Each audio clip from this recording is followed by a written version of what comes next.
Hola hermanos, ¿cómo está? El Señor les bendiga grandemente. Hoy día me atrasé un poquito, pero gracias al Señor aquí estamos.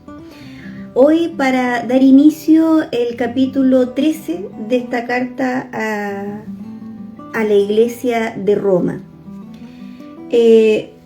Ha sido precioso cómo hemos ido avanzando y cómo esta carta puede abarcar tantos temas.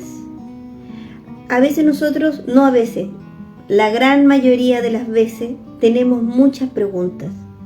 Necesitamos respuestas a situaciones cotidianas de cómo se va desarrollando el Evangelio en uno, cómo lo podemos comunicar, a quién se lo podemos comunicar.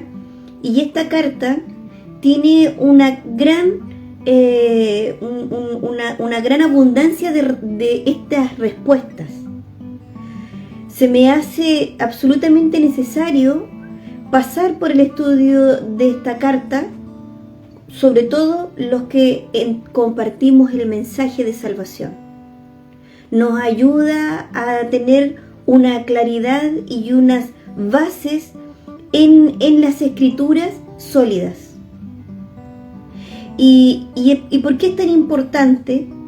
Porque la palabra de Dios tiene toda la autoridad para corregirnos y tiene también ese poder para hacer que un alma pueda ser convencida para salvación. Por eso cuando nosotros ministramos y entregamos, necesariamente tiene que ser con las escrituras. Lo que pasa en el interior del oyente o de las personas que estén ahí escuchando el Evangelio también va a depender de la obra del Espíritu Santo. Tal vez nuestros ojos no va a poder ver la transformación de los corazones, pero nuestra convicción y nuestra fe es entregar la preciosa semilla, y si vemos a alguien que camina en el Evangelio, pastorearlo. En el capítulo 13 habla cómo es el cristiano con respecto a las autoridades. Miren, hagamos un pequeño resumen de lo que fue el capítulo 12. El capítulo 12 habla de nuestro comportamiento como hijos de Dios, ¿sí? Los dos primeros versos hablaba de nuestra relación con Dios, ¿cierto? Entreguen, dice Pablo en un ruego, sus cuerpos como sacrificio vivo, dejen renovar sus pensamientos para que puedan conocer la voluntad de Dios. Luego habla cómo es nuestra relación con nosotros mismos, y aquí en los versos siguientes hablaba en el capítulo 12, no tengas un pensamiento más alto del que tienes, y nos empieza a hablar cómo debemos tratarnos nosotros mismos, los cuidados que debemos de tener. Después, más adelante en el capítulo 12 habla cómo es nuestra relación con nuestros demás hermanos, cómo nos tenemos que servir unos con otros con los dones que el Señor nos da, cómo debemos ministrar a otros con lo que el Señor nos da y dejarnos ministrar con lo que el Señor le da a nuestros hermanos. Y luego el capítulo 12 cierra hablando de cómo debemos actuar con nuestros enemigos, que no debemos maldecirlos, no debemos vengarnos, no debemos pagar mal por mal. Nosotros no estamos llamados a sumar mal, sino que hacer el bien y vencer el mal con el bien. Ahora en el capítulo 13 añade unas conductas más, o cómo debemos reaccionar ante, cómo debemos ver ciertas situaciones. La primera es con respecto al gobierno, al Estado. Y en el verso 1 del capítulo 13 dice así: todos debemos someternos a las autoridades, pues no hay autoridad que no venga de Dios. Las autoridades que hay han sido establecidas por Dios. Dice, aquí en otra versión dice las autoridades públicas o el Estado. A esa autoridad se está refiriendo. Entonces comienza este verso, dice, todos. ¿Qué pasa con todo? Debemos someternos a las autoridades, pues no hay autoridad que no venga de Dios. Espérense aquí. Dice, no hay autoridad que venga de Dios. Dice, primero, las autoridades que hay han sido establecidas por Dios. Lo vuelvo a confirmar. Todas las autoridades están por Dios. Dice, las autoridades que hay han sido establecidas por Dios. 2 veces. Y en el verso 2 dice, por lo tanto, aquel que se opone a la autoridad, en realidad se opone a lo establecido por Dios. 3 veces. Está confirmando que todas las autoridades están puestas por Dios. Y los que se oponen acarrean condenación sobre ellos mismos. Lo importante, porque usted puede pensar en su mente, ¿y qué pasa con aquellas autoridades que han traído persecución a la iglesia, han decretado leyes que se oponen a los principios de los cristianos? ¿Qué pasa con los tiranos?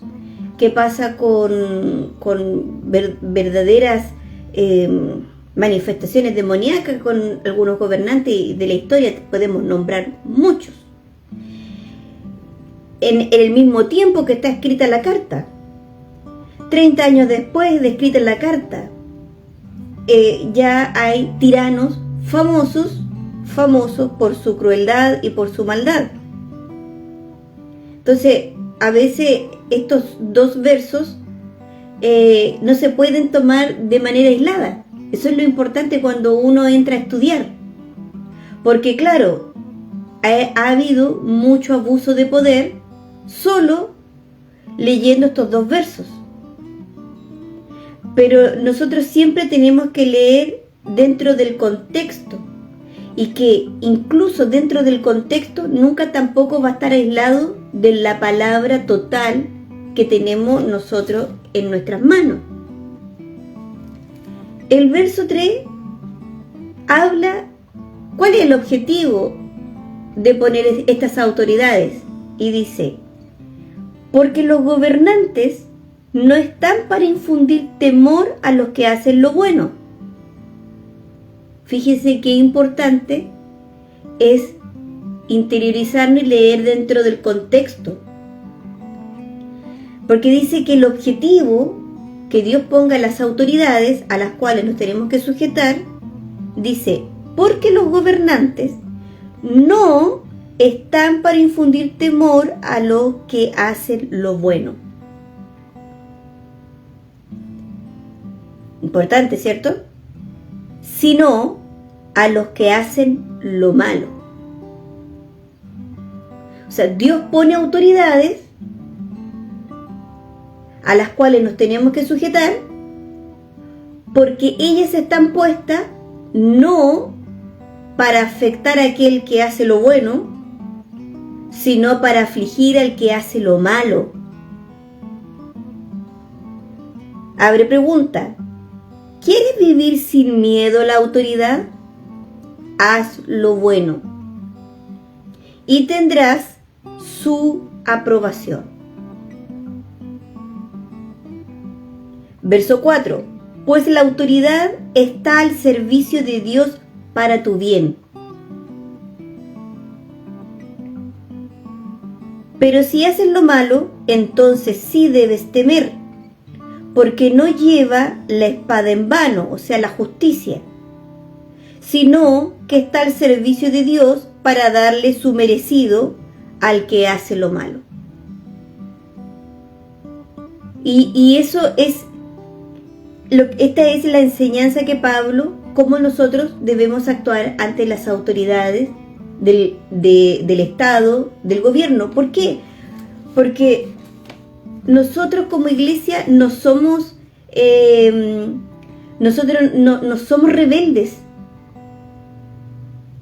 ni anarquistas que viven que no tienen gobierno, no tienen Estado, no tienen jerarquía, no hay orden, no hay nada. No somos anarquistas, ni tampoco somos rebeldes. y que las autoridades Dios las pone para hacer el bien, para hacer justicia, para reprender al malo. Por eso cuando hay un conflicto legal, el que debe temer el que hace lo malo, porque uno puede acudir a esta justicia porque están puestas para defender al inocente y hacer justicia y afligir al malo para que no lo vuelva a hacer. En este contexto estamos, dentro de este contexto. Ahora es verdad, pasa que muchas veces hay situaciones que se vive de Estado injustas y que van en contra de los principios que están en nuestro corazón como iglesia. Yo les voy a nombrar una que está en el libro de Hechos 5:29. Aquí es cuando uno tiene que responder, no es que se rebele contra la autoridad, sino es que es para sumisión de quien nos compró, de nuestro Dios. Y ahí es cuando nosotros tenemos que tomar decisiones. En Hechos 5:29, a Pedro y a los apóstoles se les prohibió predicar en el nombre de Jesucristo. Y en el verso 29 del capítulo de Hechos 5 dice, responde, es necesario obedecer a Dios antes que a los hombres, respondieron Pedro y los apóstoles. Ellos se vieron en una situación en donde peligraba su persona. Había un castigo, no solamente de cárcel, sino también había un castigo físico, que muchas veces los apóstoles y los seguidores de Jesucristo lo han vivido. Pero ante esa petición que iba en contra, ellos respondieron, es necesario, no con espada en la mano, no con palo en la mano, no con piedras, no con gritos, no con ira, sino como hijos de Dios que guardan la paz y que confían en el Señor. Es necesario obedecer a Dios antes que a los hombres, respondieron Pedro y los demás apóstoles. Es ahí cuando hay una decisión en cuanto a nuestra fe. Porque si nosotros entendemos que todas las autoridades están puestas por Dios para proteger, ¿cierto? Para hacer justicia, para afligir al malo, entonces nosotros, si vemos una situación que nos lleva, que por obedecer a una autoridad nos lleva a hacer algo que atente nuestra relación con el Señor, entonces ahí nosotros tenemos que tomar una decisión. Ahí nosotros tenemos que decir, voy a pagar el precio. Voy a pagar el precio. Una mujer que teme a Dios no le puede decir al Señor, es que yo obedecí a mi esposo y le di un tiro al vecino porque no le gustaba, y como la palabra dice que la mujer se tiene que sujetar al marido, no. Porque nosotros primeramente estamos sujetos a Dios y tenemos que ver a Dios, y si eso rompe nuestra relación con Dios, rompe los principios, si hacemos algo agresivo que daña a Dios, entonces nosotros no tenemos claro el Evangelio y no estamos pagando el costo. En el libro de Daniel, les voy a dar otro ejemplo. En el libro de Daniel 6, capítulo 6, verso 10, aquí hubo un edicto que por 30 días se tenía que solamente adorar al rey que estaba en ese entonces. No se podía hacer ninguna oración o plegaria o sacrificio, ofrenda o adoración a otro que no sea el rey. Y aquí Daniel toma él tiene claro lo que va a hacer y dice: cuando Daniel supo que el edicto fue firmado, entró en su casa y, abiertas las ventanas de su habitación que daban a Jerusalén, se arrodillaba 3 veces al día y oraba y confesaba delante de su Dios como lo solía hacer antes. Y usted sabe el precio que él pagó: una noche con los leones hambrientos. Es aquí una decisión personal, pero no en rebelión, sino en sujeción a quien me compró. Porque tienen que entender que Daniel le servía a ese rey. Daniel no era rebelde el rey, pero específicamente ese edicto rompía su relación con Dios.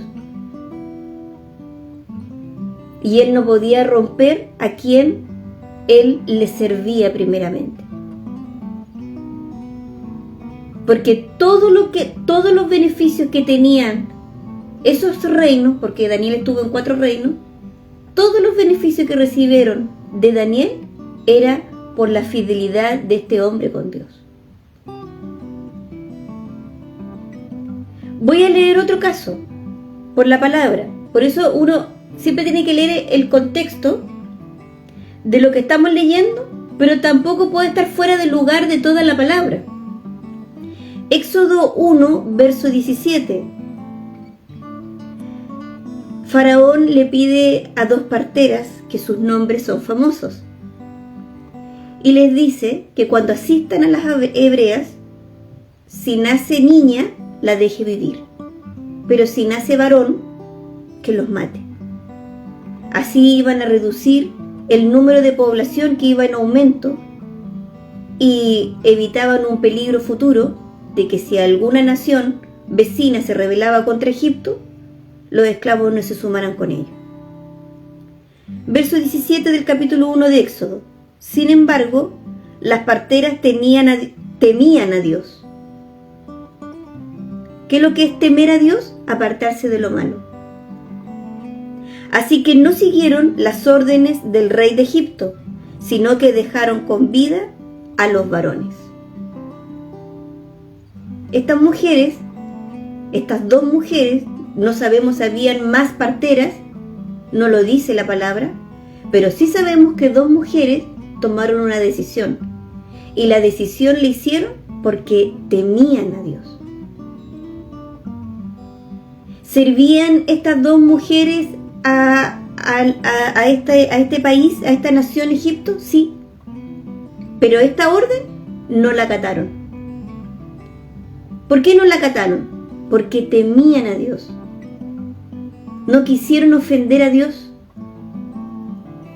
Y si tenían que pagar un precio por ello, lo iban a hacer. Fue una decisión. ¿Qué prevaleció? Mi comunión con Dios, de querer ser siempre un grato perfume.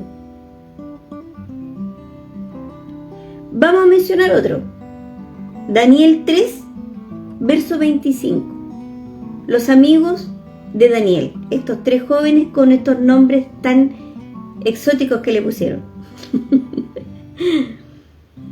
Y ellos no se inclinaron a una imagen de oro que era del rey Nabucodonosor. El castigo ellos lo sabían y dijeron: ni siquiera nos pregunte, rey, ya sabe la respuesta. Si Dios nos quiere salvar de esta, que nos salve, y si no, moriremos. Verso 25, y estaba hablando Nabucodonosor, y él dijo: he aquí, yo veo 4 varones sueltos que se pasean en medio del fuego sin sufrir ningún daño, y el aspecto del cuarto es semejante a hijo de dioses. Fue una decisión que tuvieron que tomar esos jóvenes. Fue su prueba. Pero ellos, estaba primero la sujeción a Dios, y si la sujeción de Dios por estar en ella, en esa comunión, le iba a perjudicar y quitar la vida, ellos estaban dispuestos. Ellos estaban dispuestos. ¿Qué es lo que nos enseña aquí Romanos 13 en estos 3 versos? Leí también el verso 4. Que nosotros tenemos que sujetarnos a las autoridades porque no somos anarquistas, no somos rebeldes. Nosotros, sobre todo nosotros que somos luz y sal, sobre todo nosotros, que no andamos pagando mal por mal, que no nos andamos vengando, que esas actitudes no son del carácter de Cristo. Todo lo contrario, si está en nosotros poder servir al enemigo, en el sentido que si tiene hambre, si tiene una necesidad, está en nosotros darle de comer, démosle de comer. Y si está en nosotros darle de beber, démosle de beber. Porque uno no sabe que nosotros haciendo el bien ante el mal que nos hicieron, pueda cambiar su corazón y sentir vergüenza ante Dios para que lo conozca. Cómo nos limpia la palabra, cómo nos recuerda cómo debemos de actuar, cómo nos ayuda. Y aquí, cuando vemos que, como tenemos que sujetarnos a las autoridades, y si vemos una instrucción de la cual rompe nuestra relación con Dios, entonces tenemos que tomar una decisión. Hace poco vi un reportaje sobre un tema que pasó en Chile con unos jóvenes soldados que estaban haciendo su servicio militar. Eso pasó en Antuco. A lo mejor algún chileno se acuerda de eso que sucedió, donde se dio una instrucción de un mayor, como un general, una persona de mayor rango, da una instrucción de hacer un ejercicio, pero bajo temperaturas muy difíciles. Comenzó una tormenta de nieve, un viento de nieve, las temperaturas bajaron a 25 grados. No era para hacer el ejercicio. Murieron 41 jóvenes, congelados. ¿Qué se aprendió ahí? Se aprendió que al estudiar qué es lo que había pasado, cómo llevaron a cabo el ejercicio con todas esas condiciones climáticas. ¿Por qué mandaron a los soldados sin la ropa adecuada? Y había una seguidilla de errores. ¿Por qué obedecieron si era irracional? ¿Por qué los subordinados que todavía tenían poder en su palabra no insistieron? Porque ellos tenían un concepto rígido de decir, si lo dijo el mayor, lo tiene que hacer el menor sin cuestionamiento. Se hace. Y estos jóvenes caminaron a la muerte. Caminaron a la muerte. ¿Por qué? Porque había una instrucción. Se obedece a la autoridad sin cuestionamiento. Se obedece. ¿Qué se aprendió? ¿Qué aprendió el ejército de Chile ahí? De que ahora las órdenes tienen que ser más reflexivas. O sea, si tú ves que te están diciendo, tírate de ese precipicio y abajo un roquerío y estás a una altura de 30 metros, por supuesto que no te debes tirar. Esto es un poco más lo que está diciendo aquí Pablo. Nos está enseñando, nos está diciendo, no somos rebeldes, no somos anarquistas, debemos sujetarnos. Pero si hay algo que rompe nuestra relación con Dios, que nos quiera llevar a desobedecer a Dios, entonces tú tienes que tomar una decisión. O agradas al Señor o pagas el precio por ello. Eso, hermano, Dejémoslo hasta aquí, hasta el verso 4. Si Dios lo permite y si así lo quiere, nos vemos mañana. God bless you, shalom, Dios abençoe y recuerde que Jesús viene pronto por su iglesia. Maranata.